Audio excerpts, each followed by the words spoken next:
এই দেখ মোবাইল নিয়ে এসেছি দেখি তো অন হইতেছে।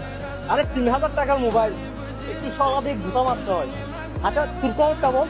আমার চাকরি হয়ে গেছে। কি বলস? আরে আমি জানতাম তুই পারবি। আমি না মেট্রিক পাস, আমার বন্ধু তো শিক্ষিত হবে না।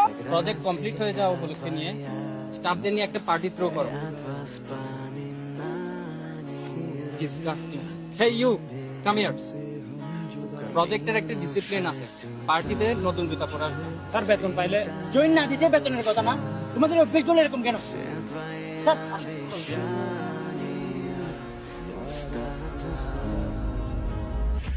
দোস্ত কি হয়েছে বল না।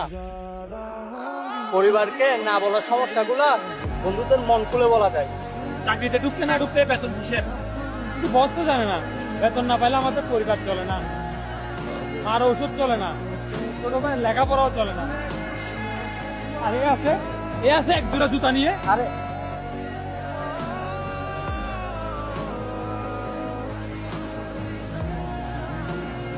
দোস্ত, আমি আসি, কালকে দেখা হবে এই টাইমে এই জায়গায়।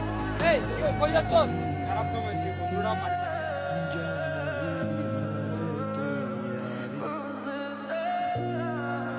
এই নে